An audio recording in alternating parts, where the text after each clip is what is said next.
Well, how do you do, Buckaroos? How the heck are you? This is Tom the Beer Whisperer.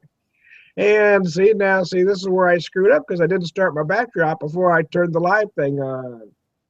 Uh, so, barmaid, would you mind clicking the backdrop on for me? No, because your butt's going to be in the way. Come on, barmaid, do something. Come on, barmaid, kick it on for me. I would like to try to, but your butt's in front of the. Come on, barmaid. Oh, you can Something get back it. Come on, barmaid. So nobody's used the term barmaid, I think, since 1979, right? And that's how you can tell. Well, you bring it to me so I can get it from here. Oh, I know you can click it on. It's hard to find good help. I'll tell you that right now.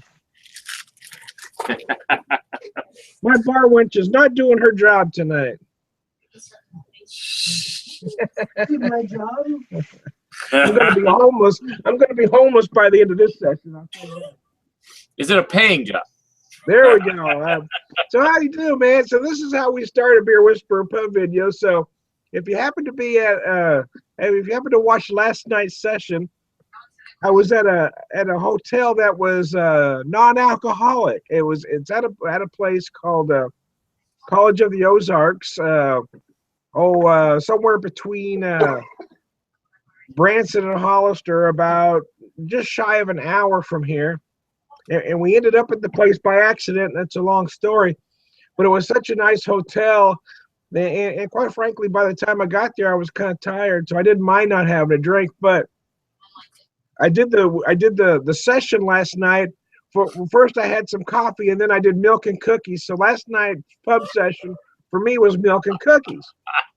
So I do have a reason for the beer I have today, though. So I've got a boxer, and there's a reason for this. 5.5%. So the reason I bought this was as you're leaving Missouri, the part of Missouri we were in anyway, and going into Arkansas, we were headed towards Gassville, Arkansas. The first county you get into in Arkansas is dry. So I stopped at kind of a last chance place, and the pickings were slim, but I bought the Goose Island IPA so I'd have some kind of beer. Because at that point, we didn't know we were going to spend the night. He was shaking and shivering. But I went ahead and bought this because it was $1.25, and I've heard people talk about it. And so I was just curious. I've never had it before. Boxer Ice. But the main reason I'm popping it for tonight's session is last night's session, Red Rooster had the 8.1% Steel Reserve. He was doing a little experiment. I was gonna try to even it up with this tonight, but while I get this out and pop it, and I apologize for that long-winded introduction.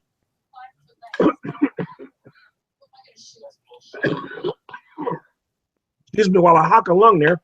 I've got Dale Roberts from Colorado joining me for this session. Dale, tell us what you're drinking and why you're drinking it.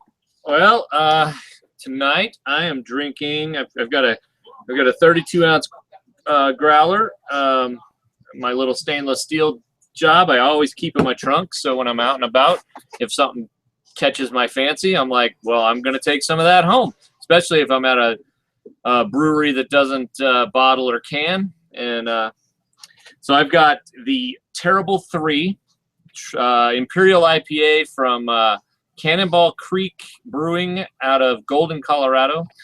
And yeah, it comes in at like 9.2%, but it's really just like bright but no hint of that 9.2. It's just it's an easy drinker, which is dangerous, I'm sure. So that's why I'm doing it at home. Have you poured it? I'm popping it right now. So all right, I'll take a look. So while you're doing that, I'll show you what this looks like, which is not much. The truth is, a beer like this, the honest truth is, if you're going to drink a beer like this, you got to drink it cold and fast. Typically, if on the rare occasion I do drink this kind of beer, this type or this style, I just leave it in a can or whatever receptacle it came in because you want it to stay cold. But I wanted to pour some of it out here to take a look at it. Well, here we go. I've got it in the glass here, and You can see Oh, nice. it's just it's pretty clear, clean. It's so citrusy. So what Yeah. style was that again? It's an Imperial IPA. Imperial IPA. Okay. Yeah, and it's definitely West Coast, full of citrus, full of just bright fruits and.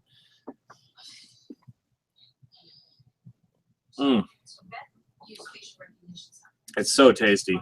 I don't know what I would you tend to try to, does it compare to this, compare to that, but I don't know. It's beer and it's awesome. So Yeah. Well, you've listened to me. I'm not a fan of comparisons. I mean, if you like it, you like it. And why doesn't one beer have to stack up against another? Right. I mean, if you're looking for flavors, right? Does it have similar flavors as? Right. Yeah. I'm okay with that, but one beer doesn't necessarily have to be better than another. No, and that's, I mean, you get that when you start tossing around Heady Topper, Pliny the Elder, blah blah blah. And it's like, you know what? Those are great beers, and there's a lot more great beers, and just enjoy what you can get. I agree, and I think those two do seem to take a lot of the air out of the room. But I mean, I've had many that I enjoy just as well. Yeah, absolutely. And you're kind of in a craft beer mecca in your neck of the woods. So, I mean, there's a lot of small ones in your neck of the woods. So I bet you've had some. Well, that's that pretty much stays in your neighborhood that compare to those two. Exactly. I mean, like this one right here. It's on par with any of those. And then there's another brewery that's kind of like, I think, Aurora, Colorado, Comrade Brewing. They've got this. They've got a double IPA right now on tap. It's too long of a drive for me, but I hear it's really good. And it's just like, but all the people that are in that neighborhood, they rave about this beer, and about the brewery, and that's what it is right now in Colorado. Is there's so many, now all of a sudden there's 7 breweries in Longmont where I'm at, and wow. Just a couple years ago it was 2 because it was Left Hand and Oscar Blues, and now it's Left Hand, Oscar Blues, Grossenbart, 300 Suns, Sky Brewing. I mean, on and on and on. It's just like, it's kind of cool, but then it's like, at what point does it become? Is it too much? I don't know. I don't know the answer to that, but. Well, I mean, I know out here. I don't have that kind of trouble, or I've got 7. But I mean, I've talked to merchants out here, and you get distributors are basically fighting for shelf space. Right. Well, so I imagine out in your neck of the woods, it's even tighter. Well, and so Colorado is one of the states that we don't have liquor sales at the grocery stores. It's actually they're trying to get it on the ballot right now. And on some people's battle, they would love that. They would love to see it happen, because hey, who wouldn't want to be able to just be at the grocery store and pick up a loaf of bread and a 6-pack of Oscar Blues? But yeah, the problem with it is that you've got for one, over around here, where are all the liquor stores? They're right next to these grocery stores. So all of a sudden you're going to cannibalize these liquor stores who are paying high rent to be next to a giant grocery store, because and so that's one thing, and it's just the jobs thing. And I think if they passes 5 years from now, nobody would care. But those first 5 years, you're gonna have jobs lost, and these small liquor stores just going out of business, and that's not, and so that's kind of why there's a big support of people that say, no, we're opposed to it, even though it would make life simpler, maybe, and so I mean, that's that political thing, but well, it's one of those things. I mean, I grew up in California, where I mean, it was in all the grocery stores, and here in Missouri, it's pretty much in all the grocery stores. The difference is there are some liquor stores, the larger liquor stores that I have, Brown Derby International Wine Center, Macadoodles, you've seen me do videos from. Right. Have a larger selection than most of the grocery stores. I've got a couple grocery stores that have a pretty good selection, but the problem is, again, those stores are loaded with the usual suspects. Even the ones that have craft don't have as much craft as Macadoodles or Brown Derby, because so much of the shelf space is going to who.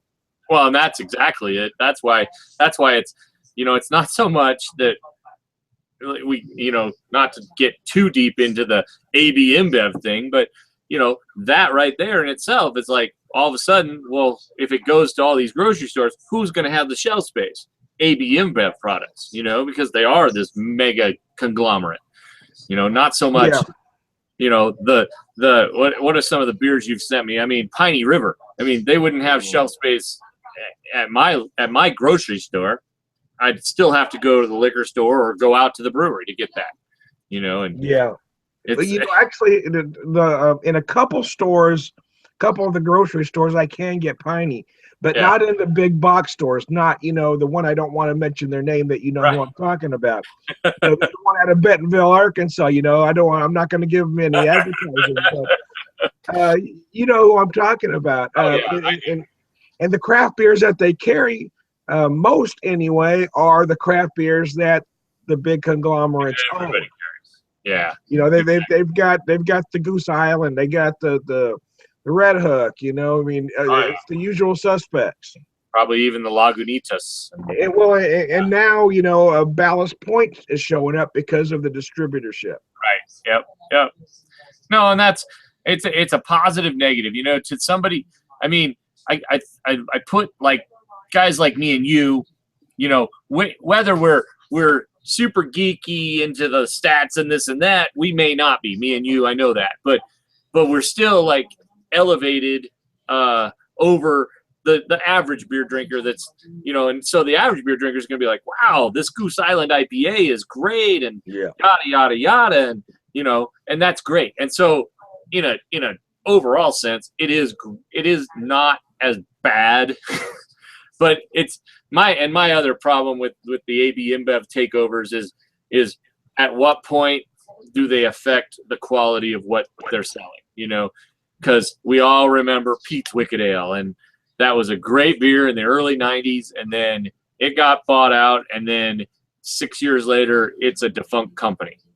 Well, and that's kind of what happens to most of these. I mean, I've argued ad nauseum with a lot of people about it. That will say, "Oh no, they don't lose quality." I mean, I had Goose Island beers before the buyout. I've had them now. I don't know if all of them have declined, but there has been some decline in some of the styles, in my opinion. Exactly. Though they completely changed the IPA, and they admitted it. But they relaunched it as a different IPA, and to Joe Public, it's a great beer, and rightfully so. It probably still is, but because it's not.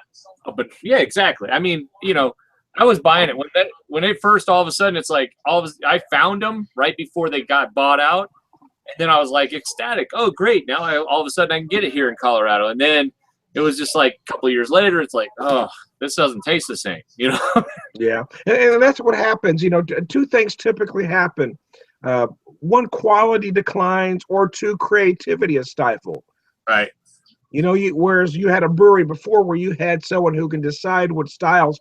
Now all of a sudden you've got corporate deciding what you can do and what you can't. Oh, yeah. So typically breweries like that don't get too far out of the box. Right. Well, and that's like Ballast Point. I mean, how many versions of Sculpin are there now? There's regular Sculpin, and then there's habanero. Habanero. Pineapple just came out. There's a watermelon of their double IPA. I mean, these things are crazy. And it's like, they were already doing those in the tap rooms, but now all of a sudden with a buyout where they've got mega bucks behind them, oh, we can go launch that to everybody, which on one hand is really cool. On the other hand, it's like, holy crap, how many variations do we need? Well, that's true. And well, I mean, I said the other day that, I couldn't get Ballast Point in my neck of the woods before. So the plus for me is distribution. Exactly. Well, right now it's all a plus, but you hit the nail on the head. 6 years later, the company's out of business. Right. I don't think AB InBev or whoever else are necessarily buying these companies to put them out of business, but sometimes they are. If you change too much, the company is going to go down. Right. And that's from the public. That's not, maybe their intention is never to have that happen, but I remember the whole story with Pete's Wicked Ale. It was like all of a sudden you had Pete's Wicked Blonde and Pete's Wicked strawberry and Strawberry. Yeah, I remember the strawberry. Yeah.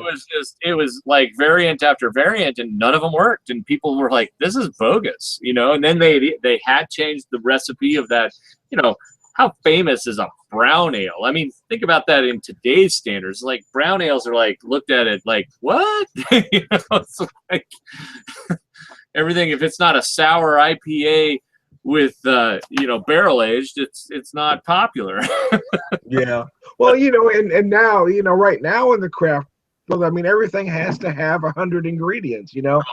I mean, last year it was chocolate, peanut butter, everything. Well, 2014, 2015 was coconut, you know, and it's going to be something else this year, or variations of an IPA. Oh yeah. Like you were talking about Sculpin. I mean, grapefruit, habanero. I mean, you know, I would like to see folks getting back to just making some beer, in my personal opinion. But I'm an old school guy. Absolutely.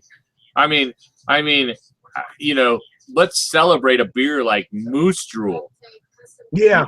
Oh my Well, God. I remember the first time I had Moose Drool, I thought that was an awesome beer. It still is. It really is. But you never go and pick it up.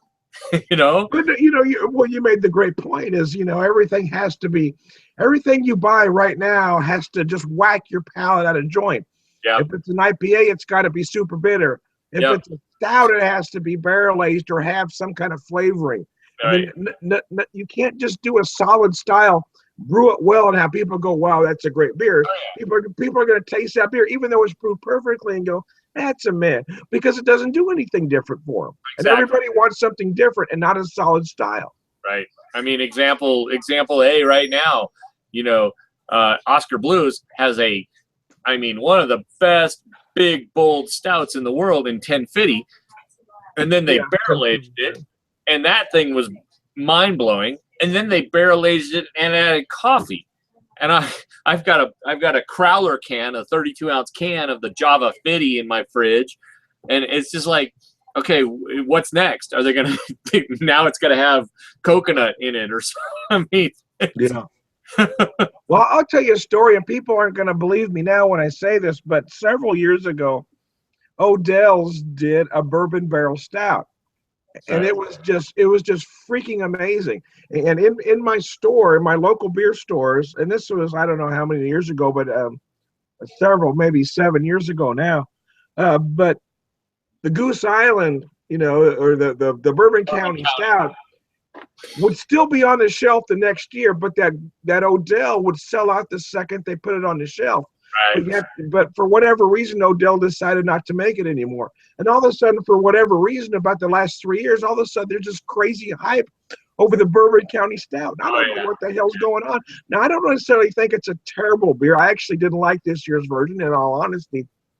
But in my personal opinion, there are other barrel-aged stouts that are better quality, in my opinion. Right.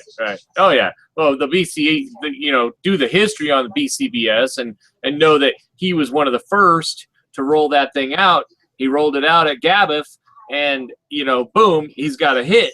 You know, and but yeah, you're exactly right. It's like nowadays, it's like, well, everybody can do that, and maybe do it better. You know, is KBS on the same standard? I mean, absolutely. Yeah, I think so. I mean, that's what I can't figure out. It's really only been the last 3 years that this hype started. I mean, like I said, I used to be able to go into Brown Derby and buy the year before because they'd still have it in the back room.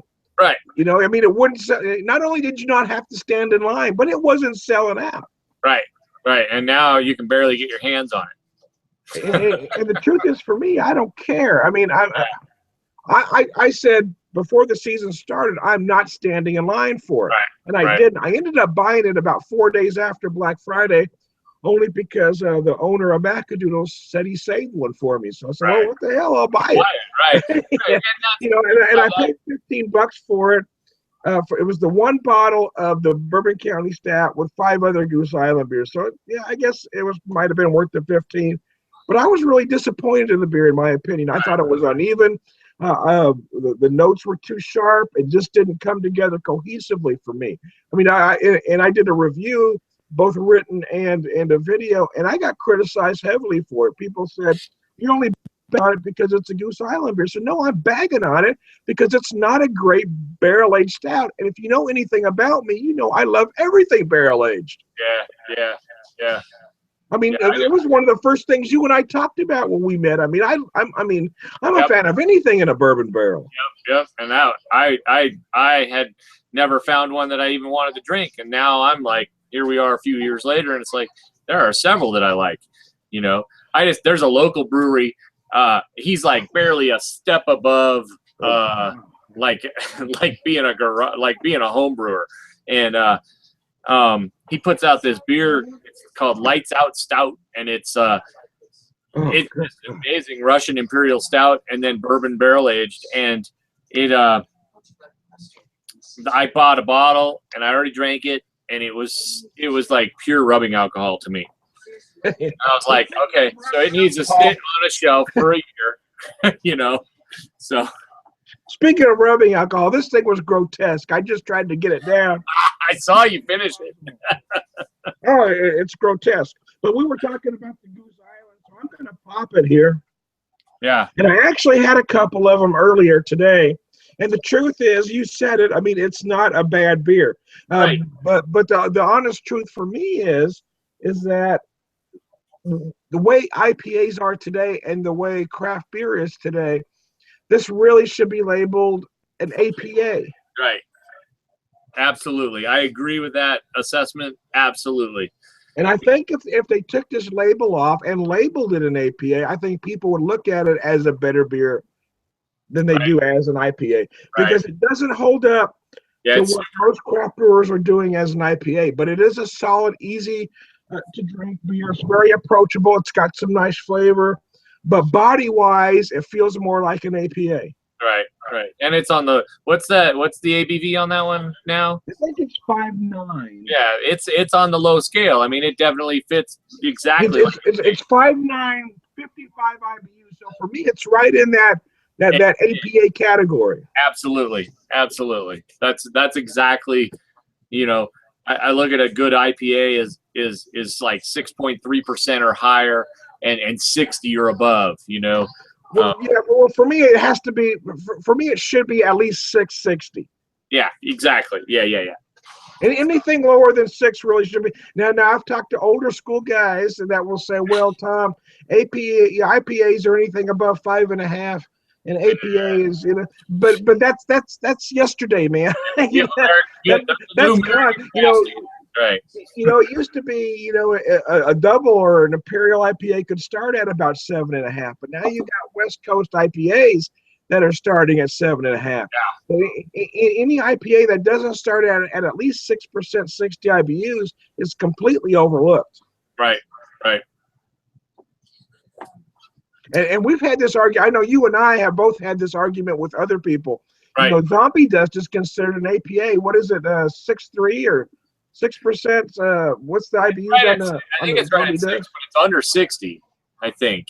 No, I think it's over 60, but yeah. But I mean, it's still considered an APA, and it's a hot monster. Right. Yeah, for sure. And the truth is, this really isn't a bad beer. It's tasty, it's approachable. The nose is nice, actually. The nose is beautiful, but it really feels the aromas, the texture, the mouthfeel, everything about it to me feels like an APA. Right. So give us some more flavors on what you're drinking there. Well, this thing is just, I mean, I'm milking it. I poured probably a proper pour into this. I think this is a 14-ounce glass. So, you know, I pulled a good 12 and some head, and it is all the flavors from the West Coast. It is, you know, you get the mango and the pineapple and the grapefruit, and it's just kind of all blending in.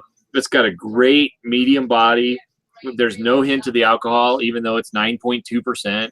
I mean, when I was at the brewery, I didn't catch an IBU, but I mean, it's in the 80s. It's up there. It's right on, dancing on my tongue. It's a beautiful beer. This was one of the beers they brewed for their 3rd year anniversary. So this little brewery's right in the foothills, right in Golden, Colorado, which is the home of Coors, you know, and here they are just making this these great beers. They had a regular IPA. It was about 7.5%. It was the Alpha Project Alpha, and they did several versions, and I got to try the Project Alpha 4, and it was amazing. It was like, wow, that might be one of the best single IPAs I've ever had.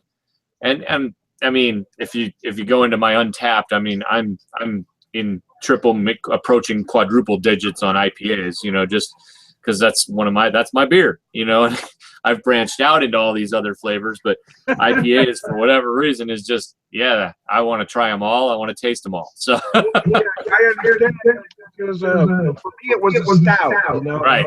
When craft beer really actually, you know, we talked about the 90s, when the 90s really got kicking. It was really more brew pubs than actual breweries.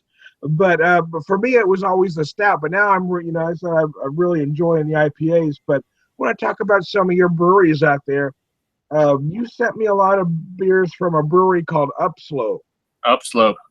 And those guys, I mean, I don't know how popular they are as a whole, but I don't know why that's not a Beer Geek brewery, because they are just fantastic. Yeah, and they're you know, well, obviously they're my favorite brewery. I'm not gonna, you know, and it's and sometimes maybe even my enjoyment of every beer they put out is jaded because it's mental.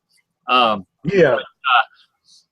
I mean, I've sent you stuff without prejudice, and you know, you just, you know, they are, and I put them on the scale with your neck of the woods with Piney River. I think Piney River could blow up if they wanted to, and they probably don't.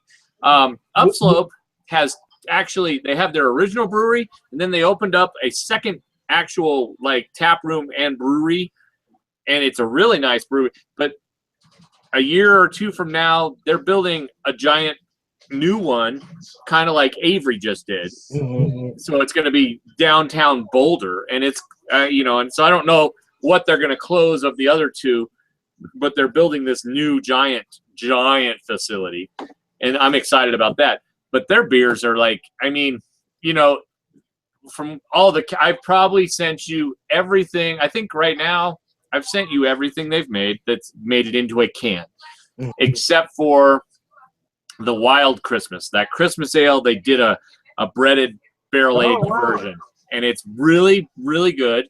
And then this upcoming Thursday, they've got the next in that barrel-aged series, number 7, and it's a imperial milk stout. So I'll be picking that up. So I was like, yeah, I'll probably pick one up, pick up the 4 of those that I always buy, and I'll probably ship those 2 cans to you, because you know, it's just one of those breweries that I love to, you know, get somebody's immediate feedback that's not here, you know. So. Well, I mean, I want to talk about a couple of those beers, but before I forget, you mentioned Piney River. Yeah. They're not opening another brewery, but they did just undergo a large expansion. And I talked to the owner, you know, a while back, and he was telling me they almost had to, because the facility they had, they weren't able to do barrel-aged stuff, sours, that sort of thing.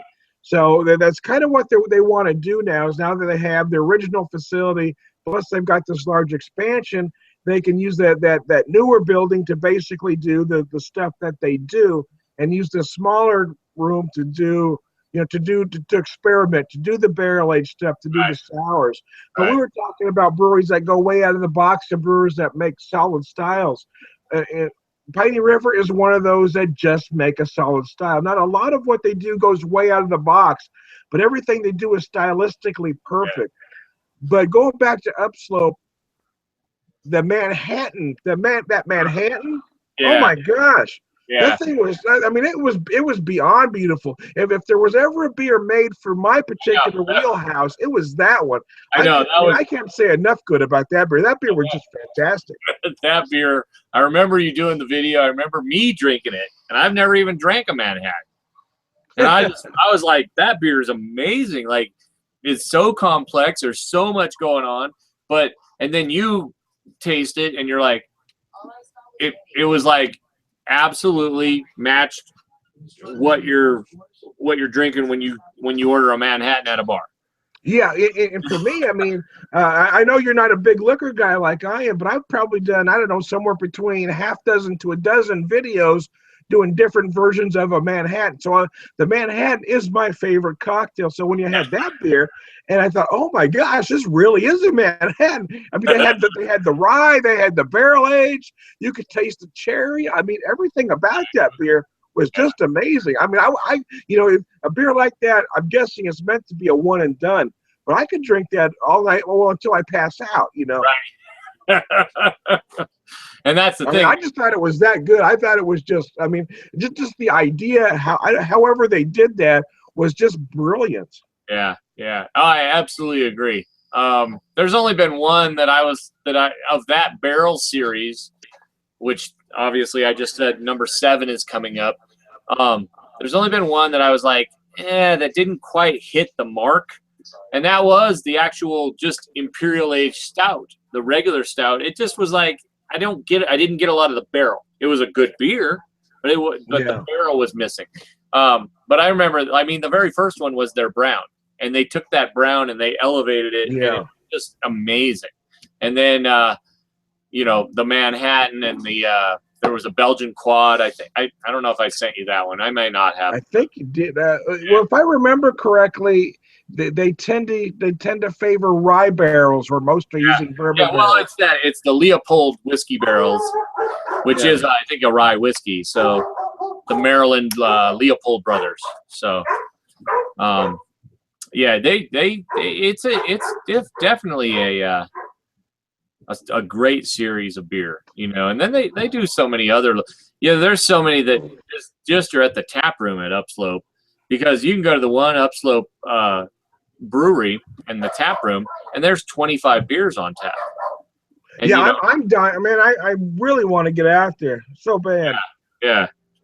I mean, that would be, you know, if Tom the Beer Whisperer was up in Dale's neighborhood, we'd be hitting Upslope first. You know, we might go to the other ones, but we'd be hitting Upslope first.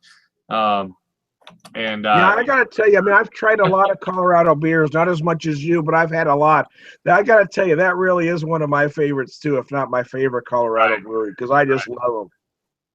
Yeah, and I had never been to the original Avery Brewery. Mm.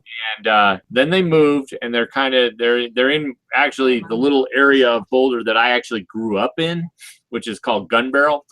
And I now every time they do their gold foil releases, I'm there. And like tomorrow morning, Tweak, their release Tweak, which is a coffee imperial barrel aged stout. I love that beer, and that one's out. So it's kind of there's so many close to me.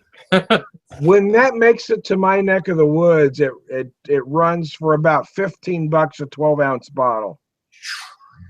Yeah, I think we're at the brewery lately. They're 12, but people have been saying the rumors they're going to go to 14 anyway. So you may then pay 16.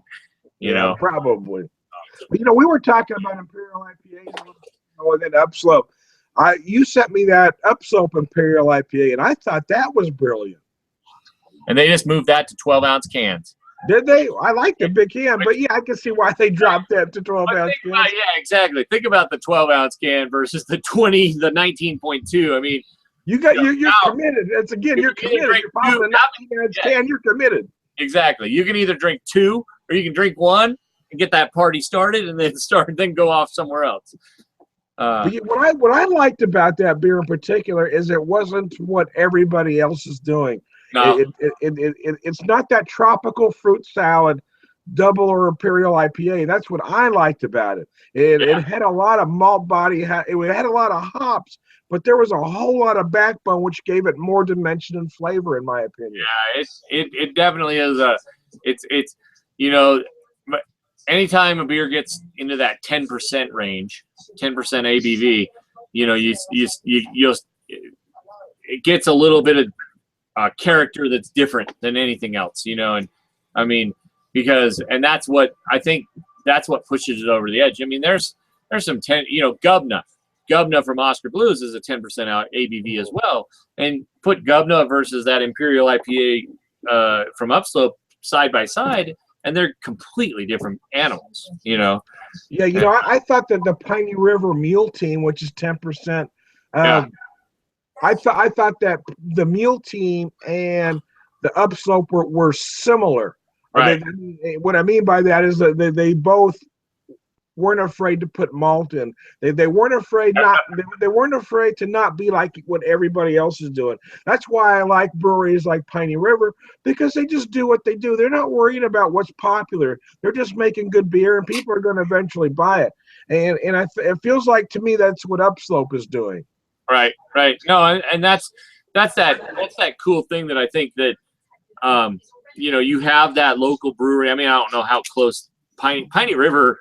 When I look at them, I'm like, are they totally like out in the boonies, you know? But they are actually. They're about a 2-hour drive from me, but I consider them local because they're not local to anybody. No, that's exactly it. But all the stuff you've sent me, I've been like, wow, and I really do compare them to Upslope. I think that the two of them, you know, they need to do a collaboration for one.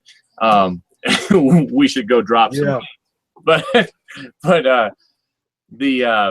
they're just one of those breweries, and Upslope is just you know, I mean, Upslope, I think, when did they start? 2007. It was during the hop shortage. That's kind of why their original blue label IPA has South American Cascade hops instead of American Cascade hops, you know. Well, this year is Piney River's 5th anniversary. So they're a pretty young brewery. You know, about a year and a half ago, something like that, I ran into one of the brewers from Ninkasi Brewing up at Piney River. Oh, and cool. He was just shaking his head. I guess he was visiting his parents that live, about an hour from there. So he drove up to see it because he had been told about this brewery that was in the middle of no place. And I'm watching him, and he's just going like this. And he doesn't know who I am at this point. I don't know who he is, but he just keeps looking around going, I can't believe they did this. I can't believe they did this. So when we get into the brewery and each order a beer, I walk up to him and I introduce myself, and he tells me who he is.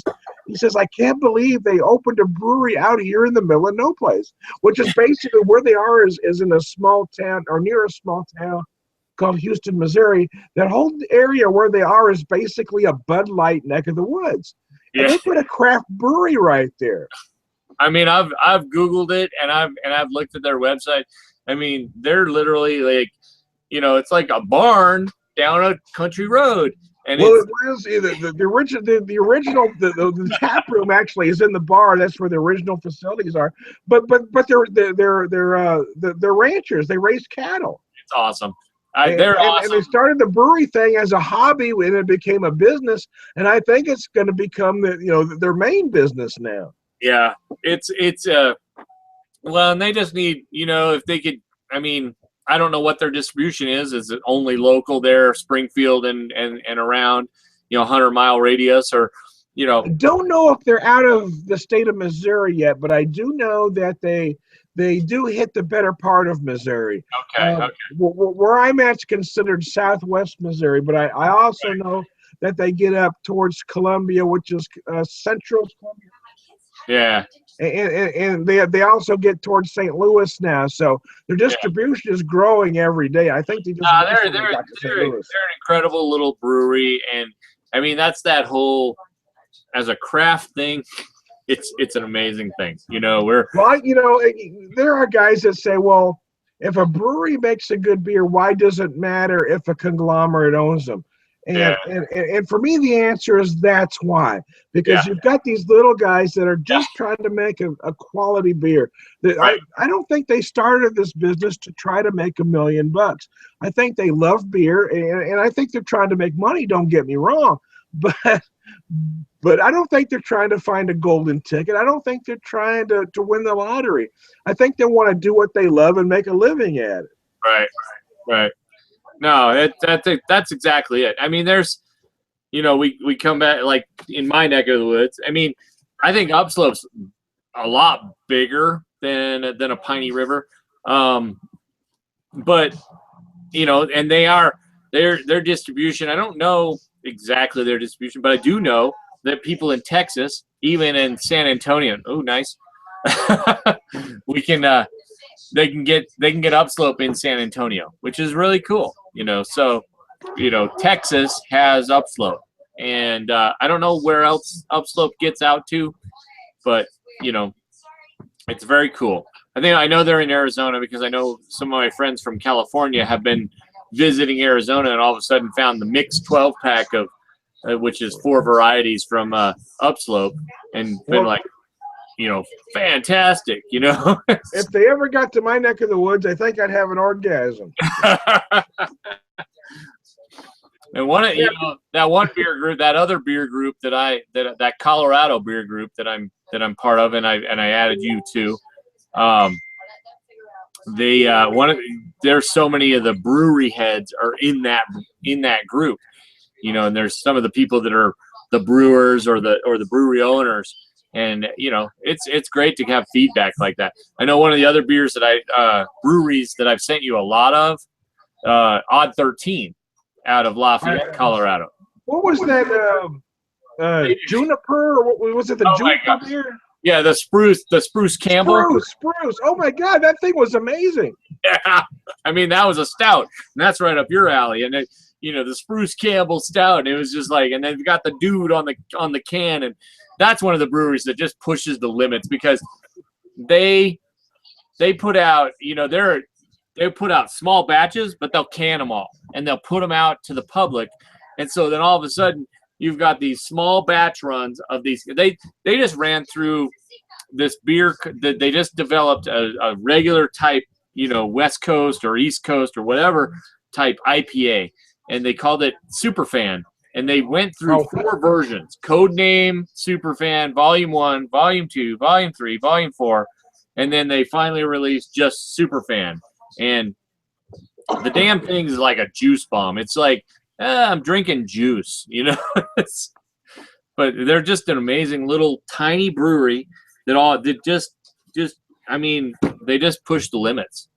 Well, it's not that I expected not to like that beer. I expected it to be interesting, but I didn't expect to like it as much as I did. I thought, Spruce Stout, I don't know, man. But I thought it was interesting. The idea was interesting. But when I drank it, I'm thinking, oh my gosh, this might be one of the best beers I've ever had. It was amazing. I know. They put out a beer that was a sour, but it was called, I don't remember exactly how they worded all of it, but it was kale, cucumber, and mint, and it was a sour. And it was like, it was one of the best sour things I've ever tried. It was just, they're crazy. They kind of push the limits. And, I own a pizza shop over there in the area. So occasionally when they have issues with their food trucks, they call me and say, and actually they just message me now, hey, can we get some, pizza sent over because we need it. So, and I really like that. There's a couple breweries over there in that Louisville, Lafayette area of Colorado that I've got a couple connections where I get my pizza sitting in their breweries. So I just popped a beer that I just did today. Main Street 4204. This is pecan, a brown ale brewed with pecans. We talked about brown ales earlier, but this is a brown ale brewed with pecans. It's really interesting because the nose is all pecan with a little bit of almost like honey-like sweetness on the nose. But the description on the can says pecans with a sweet finish. And it really, that's exactly what this tastes like. Pecans with a slightly sweet honey-like finish. Where's that brewery out of? Belleville, Illinois. Okay. And it said it's a brewery that I'm not familiar with and I've never been to, but I saw that they had 5 different varieties at a store today that I passed, and I bought 3. I bought the pecan. Oh, I hate when people say pecan. I can't believe I just did that. I bought this pecan. A pecan is what you throw out at the rest stop. I never say pecan. I just did. See it now. See, it's that fucking boxer. It's affected my mind. No, but I also, they have a California common style Damn called Arkansas. Common Ride I bought, and then what was the third one now? Oh, IPA. They've got an IPA. Okay. Very cool. Very cool. That beer, I gotta tell you though, that beer was absolutely horrendous. That Boxer, oh my gosh, it was disgusting. I drank a beer today. I went and found a new pizza place. To me, and it just got rated as a highly acclaimed, top 3 pizza place in Denver. And I went and tried it, and the pizza was good. It was good pizza, and that stimulated a conversation as we were leaving the pizzeria. But I had a beer there, and then as I was sitting there getting in my car, I'm burping up, and the pizza and the beer that I drank, and the beer was a craft beer. It was from Elevation, which is in Pagosa Springs or something like that in Colorado in the central mountains, near Buena Vista. And I was like, I burped, and I'm like, oh my God, it tasted like I just drank a Budweiser. I was just like, so the mixture of the pizza and this it was an IPA, and it just it was like I'm burping up Budweiser. Why is that? It was weird. So So speaking of pizza, since you kind of segued for me, my wife and I tried this place in Gassville, Arkansas called Nima's Pizza. Have you ever heard of them? I have not heard of that.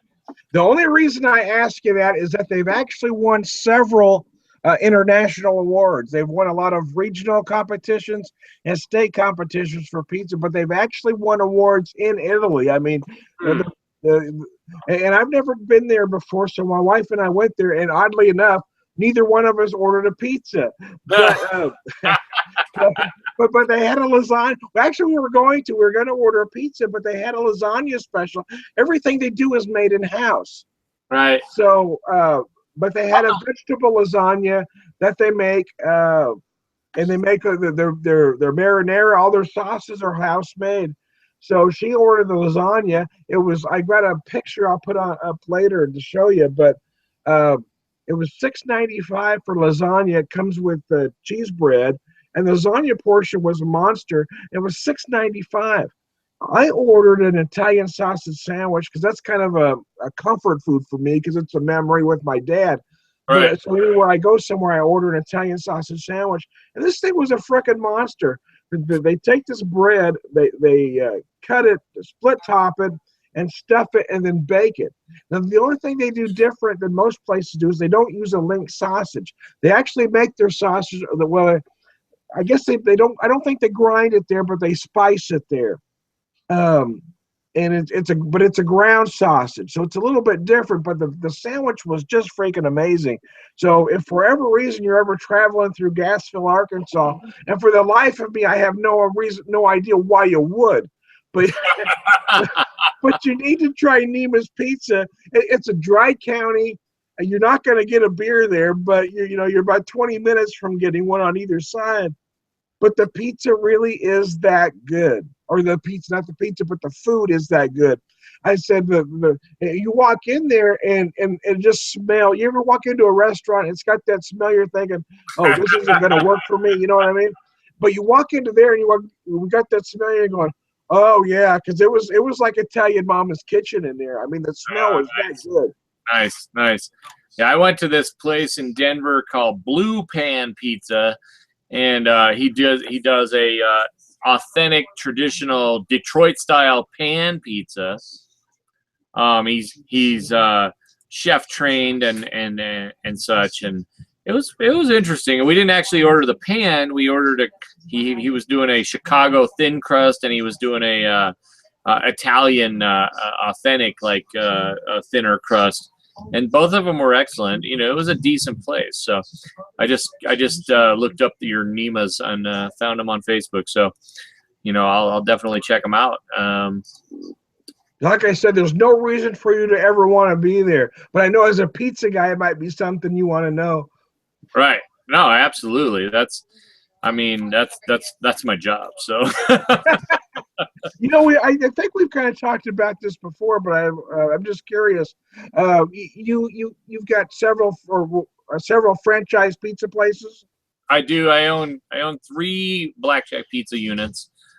which is Colorado brand, local franchise, regional franchise system. And I mean, at the end of the day, we're a Domino's clone, but we have really fresh ingredients is the biggest difference. We make fresh dough every day. We make fresh sauce every day. We have fresh, never frozen cheese, blah, blah, blah. I mean, I could go on.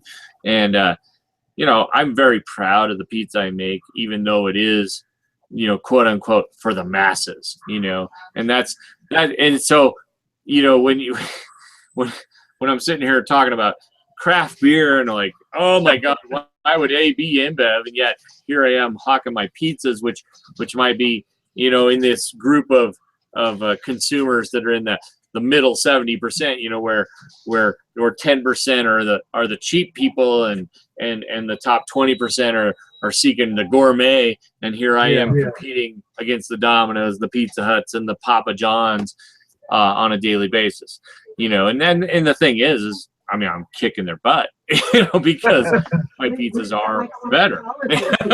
So. Well, the one thing I know about you from the various beer groups that we're in together that some might not know is that, but you have a lot of creativity. You do. Yeah. I've seen you do pizzas that may not be quite what the program is. So my question about that is, have you considered doing your own thing? Your own kind of beer restaurant? Well, that's that next step. At some point, it's let's open up, my wife and I's, dream restaurant where I'm marrying my craft pizza and my craft beer love both, and just being like, okay, this is my I'm not going to deliver pizzas. I'm gonna have, you've got to come to me, but I'm gonna have gourmet pizza and craft beer bar. Exactly. I'm gonna have like 25 to 50 taps and keep it really local or some of the higher, good stuff, and then serve some really great pizza. And that's the dream. And it's, every day it's like getting closer and closer. At some point it's going to be time. So, I'm not going to be young forever. So. Well, I turned 50 last year, so the ship has sailed for me. I know. In April. But I still have hair. Yeah, I know. In April, I'm 45 and I'm already bald. See, that was uncalled for on my part. That was uncalled for. Well, I can blame my father or mother. All right, it's hereditary. So. But I'm a fat guy, so. You're right. But anyway, we've digressed. But I've seen you do pizzas that might not be what your chain is doing. Oh, yeah. For the groups, and they always look incredible when you do things that are a little bit different. So I know you have that thing where you really would like to do kind of a gourmet pizza. Oh, absolutely. And some of them, I mean, when you really talk about it, I've got 26 specialty pizzas on my menu, where the rest of the, if you go into brand store X of Blackjack Pizza, they have 9. So I already pushed the limits, but so they do allow you some freedom. They do, and it's very nice, and that's a very good thing. It's like, my market. I'm in Boulder. I mean, the granola capital of the world. I mean, it's like, I'm gonna push the limits with. I've got basil. I got fresh basil. I got stuff like that. It's. I mean, it is what it is. So. Well, in another life, I was a bakery deli manager for Walmart, and I was transferred to El Paso, Texas to open an El Paso, Texas store. So I did, and I hired the best people that were available to me out there. And the baker I had, his name was Alberto, and Alberto spoke English, but not well. but what Alberto, but he was legal. But what Alberto was arguably the best baker I'd ever met in my life. He was just that good. But Walmart has certain programs that you have to stick with. You have to make certain things. You know what I mean? Yeah. So we're in El Paso, so they are trying to do Mexican pastries and that sort of thing. So Alberto is making Mexican pastries because he's been doing it for, he was in his late 50s then, so he's been doing it for 40 years at that point. So he's making all the stuff on program, but he's doing a few things off program. So at first, my bosses, the co-manager, the manager would walk in. They say, "Are we on program?" At first, I was honest with him. We walked over and we talked about some things, and I get in trouble because I'm used to getting in trouble. But then they see the bottom line. So once they start seeing how much money my department was bringing in, it became kind of a don't ask, don't tell. They come in and they say, "Are you on program?" And I say, "Do you really want to know?" And they keep walking. And then, my store manager or co-manager would walk in. They say, the regional's going to be in today. So then we'd rearrange our tables to make sure everything was on program up front if they didn't look too deep. Jeez. But I was kind of getting to, I guess I got a little long-winded there, but that's what I was kind of getting at is, as a franchise, how much freedom do they allow you? That was kind of why we joined up with Blackjack Pizza at first was there was a little different freedoms. It wasn't quite everything must be, a pepperoni pizza, and that was the good thing, and we've kind of taken that and wrote it. And my shop in my hometown here, Longmont, and my shop in Boulder, it's number 2 and number 3 in the whole chain. So, it works. So, but so is that a Colorado franchise? I mean, is that a Colorado company? Well, it was originated in Colorado, and there is a couple stores in Tucson, Arizona. There's a store in Provo, Utah. There's a store in Missoula, Montana. There's a store in Cheyenne, Wyoming. And then the rest of them, I think there's a total of 40 right now, are all in Colorado. So you're at 36 in Colorado, from Fort Collins down to Pueblo, pretty much on the Front Range there. So, my wife was saying in the back that she's getting hungry now and wants you to put one in Missouri. Right. No, that definitely. Missouri would be a great place for one. Right. Yeah, there's like 5 or 6 colleges here, and this is an eating out town, man. Oh, I know. They love to eat out here. I know. No, it would definitely, we've got, the corporation, of the franchise, has some vision now, and maybe one day we will be there. So you never know. Well, like I said, how are you doing it? And now that you've had some of that IPA, has it as you let it sit or warm a little bit? Are you noticing any changes? Well, I mean, it's definitely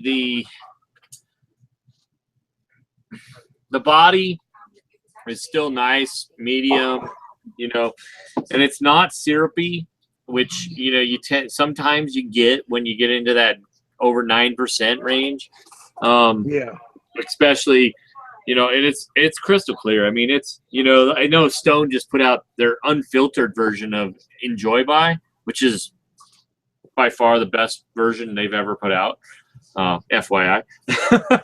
But no, this beer, it's holding up. I mean, this is, like I said, I mean, I carried the growler. I carry this 32-ounce growler with me in my car. So if ever I'm at a brewery and I'm like, okay, there's something worthy taking home, it comes home with me. And it's not every time, So, sometimes. Yeah, no, every time, I'll go have a good time at a brewery, but it's not every time that you're taking home a 32. I mean, that it's got to be a good beer, and so and most of the time when I go to breweries, unless I've been there before, I'm doing a flight of 4 or 5, 4-ounce tasters or whatever, and so if something in a 4-ounce taster catches my attention, I mean, boom, we're in. So, but yeah, this one definitely. I mean, it is straight. It's fruit. I mean, I want to compare it to some of the Bear Republic beers, like the Cafe Racer, which is amazing, and it's right in that same ABV range, and probably the IBU range is exact. It's just giving people a comparison, it's right there. So. Well, nice. But has it changed much as you've kind of worked through it? To me, IPAs, in my opinion, don't change a lot when they warm. They kind of just kind of just reaffirms. Yeah, well, it does. I've had some that the notes tend to be sharper when they're colder as it warms. They tend to be more cohesive. The flavors aren't necessarily different, but it seems to meld together as it warms. You let a stout warm up, and all of a sudden it's like a whole book opened up, and you're like, well, that's true, yeah. See, before I was just getting malt and cocoa, and now I'm getting raisin and fig, or I'm getting these big, black barley notes. Yeah, depending on what type of stout it is and what it was brewed with. I've got the MILF here at my house, and the mother's 11% 50 IBUs, I believe. And it's brewed with cocoa nibs and raisins, so that thing changes per second. Right. So I like to serve it. I like to pour it at about 45 degrees and then let it gradually warm to about 55. But I like to pour it colder because I like the notes that it has colder. They're sharper. But then as it warms, it just changes immensely. And I just it's like watching a flower bloom. You know what I mean? Absolutely. Well, Tom, I think we're pushed an hour. I was trying. Yeah, we did talk longer than I intended. I was trying to finish this and then cut it down. But hey, we did run long this session, and there's a reason for that because Dale is long-winded. I am a little bit. No, that's actually not true because I think I did most of the talking. I'm kidding. Yeah. But no, the honest answer to that is because Dale. I just love talking to Dale because he just where he's at, he just has so many great breweries, and I'm just a fan of Upslope and so many others, Odd 13 and so many beers that he sent me. So I want to thank Dale for joining me for this session. Dale, you got any final words? No, I just I think this was a good talk, and we talked a lot of topics here, and it was fun. But yeah, if you're ever in Golden, Colorado, Cannonball Creek. They make some tremendous beers. So, and they're right, literally less than a mile away from the Coors Brewing plant. So, here we are, so there you go. Well, I'm Tom the Beer Whisperer. This was horrendous. Oh, drink that. This is drinkable. And this is very interesting. This is a nice spin on a brown ale. So I'm Tom the Beer Whisperer. Thank whoever joined us for this session. I want to especially thank Dale for dropping into pub with me tonight. We'll talk to you later. Thanks a lot. Peace.